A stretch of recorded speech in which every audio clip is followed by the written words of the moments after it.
de sua mulher era Abigail, mulher inteligente e bonita. Olá, minha amada! Hoje nós chegamos ao 7º dia de estudo bíblico e nós vamos falar dela, Abigail. Quantos de nós não gostaríamos de ter o nosso nome associado a essas duas qualidades, inteligência e beleza? Mas quando nós observamos o contexto da vida de Abigail, vemos que ela não viveu uma situação muito fácil e por isso ela traz lições preciosas que eu e você precisamos aprender e, claro, pôr em prática. A primeira coisa que a gente observa é que quando a Bíblia menciona que Abigail era uma mulher inteligente e bonita, também descreve o homem com o qual ela tinha se casado, um homem rude, um homem mau.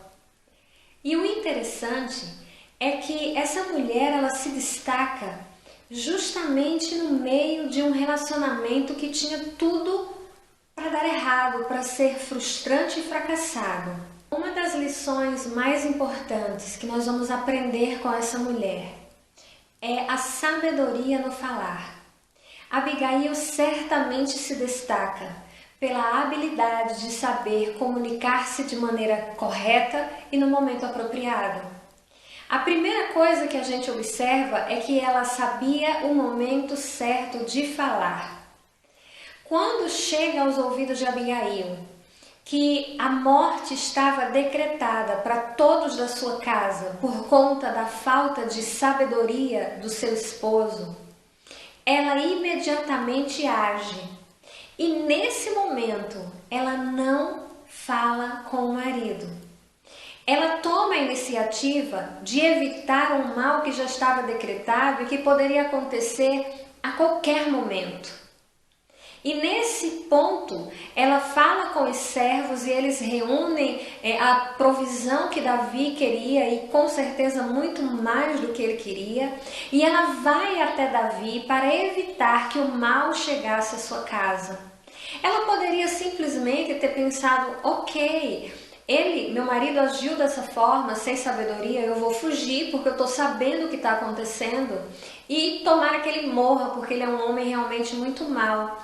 Abigail não agiu dessa forma. Ela não pensou apenas em si mesma. Ela, além de ter pensado e poupado a vida do esposo, ela pensou em todas as pessoas a qual estavam fazendo parte, convívio, os empregados, as pessoas que serviam e que Davi já tinha dito que não sobreviveria nenhum. Nesse momento, Abigail não fala com o esposo. E quando ela chega diante de Davi, a primeira reação dessa mulher foi se curvar, mostrando reverência, mostrando que ela reconhecia que Deus havia feito Davi rei da nação de Israel, mesmo que ele ainda não tivesse sido ungido, mas ela, como mulher sábia, reconheceu a promessa que Deus tinha na vida de Davi e se prostra diante dele. Assume diante de Davi toda a culpa. Ela se coloca na posição de uma mulher pacificadora, alguém que entra em cena para impedir que Davi agisse por impulso e matasse pessoas, tomando o juízo e a justiça em suas próprias mãos. Ela age como uma pacificadora, mostrando a Davi que aquela não era a melhor solução. Ela age tomando a responsabilidade. Ela diz que a culpa de Davi não ter sido atendido logo quando foi pedir auxílio é porque ela não tinha ouvido, nem tinha visto os servos de Davi. Ela fala que o marido dela, tal qual o nome, era uma pessoa sem sabedoria. E ela faltou por não ter visto que Davi estava precisando de alguma coisa. Então ela chega com humildade. Ela reconhece uma falta que na verdade nem era dela, mas ela se coloca na posição de resolver aquela situação. Então, minha amada, vamos tomar esse exemplo desde já na nossa vida, aprendendo o momento certo de nos comunicarmos. Muitas vezes a gente até tem a razão, às vezes a gente tem até um melhor conselho, mas aquele momento não é o momento de nós falarmos, não é o momento de nós colocarmos as nossas ideias, não é o momento de nós oferecermos o nosso conselho. Precisamos da sabedoria de Deus para o momento certo de fechar os nossos lábios e abrir os nossos lábios. A Bíblia continua relatando que quando Abigail volta para casa, o marido estava dando uma festa, ele estava sob o efeito do vinho e ela não conversa com ele nesse momento. Não tinha como ela se comunicar com o marido, que já era uma pessoa que provavelmente não ia atendê-la bem se ele estivesse sóbrio, quanto mais sob o efeito do vinho.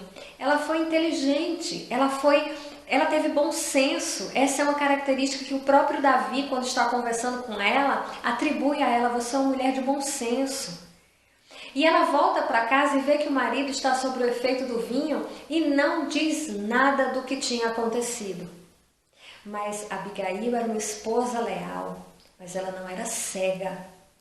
Ela agiu sem comunicar ao marido porque não era momento de conversar com ele, mas ela não ocultou a ele o que tinha acontecido. A Bíblia diz que no outro dia, quando ele já estava sóbrio, ela chega e conta para Nabal tudo que Davi estava para fazer com a sua casa, com os seus empregados, com a sua descendência, por conta da falta de sabedoria do marido. A Bíblia diz que quando Abigail narra para o marido todo o mal que estava para vir sobre a casa dele, e como ela teve que intervir para que isso não acontecesse. E a Bíblia narra que depois de alguns dias ele morre. E o que é que acontece com Abigail? Abigail recebe o convite para se tornar esposa do rei. A sabedoria de Abigail, a prudência no falar na hora certa, do se calar na hora exata, fizeram toda a diferença na vida dessa mulher. E pode sim, minha amada, fazer toda a diferença na minha e na sua vida. Quantas vezes os problemas que nós temos que lidar surgem pela nossa falta de habilidade em saber falar na hora certa e silenciar na hora certa. Que nós possamos pegar essa lição preciosa dessa rica mulher de Deus e trazermos para a nossa própria vida, tendo um cuidado maior na hora que devemos falar, da forma que devemos falar, porque muitas vezes aquilo que nós estamos falando é algo bom, mas a forma como nós falamos se torna algo que agride o outro, que fere o outro. Então que nós possamos aprender os segredos, a arte de uma boa comunicação com essa mulher de Deus. Então, minha amada, esses são os aprendizados e as lições que nós podemos extrair da vida dessa mulher. Uma mulher que foi extremamente sábia, apesar de viver em um casamento bem difícil, mas que, em momento algum, deixou que a situação fizesse com que ela perdesse a habilidade de ser uma mulher inteligente e pacificadora. Que essas lições fiquem guardadas no meu e no seu coração, para que de hoje em diante possamos ser mais sábias no abrir e fechar dos nossos lábios. Espero muito que você tenha gostado desse estudo. Não esqueça do seu comentário, de avaliar o vídeo se você gostou, para que eu possa saber, porque muitos de vocês não comentam, mas eu vejo o avaliar do vídeo, então isso me faz muito feliz em saber que você passou pelo vídeo, assistiu e gostou. E claro, passa lá no blog, pega o questionário, responde, para que você possa se aprofundar mais naquilo que nós estamos estudando e aprendendo. Que a paz do Senhor esteja no seu coração. Fica com Deus e nos vemos amanhã no nosso próximo vídeo. Tchau!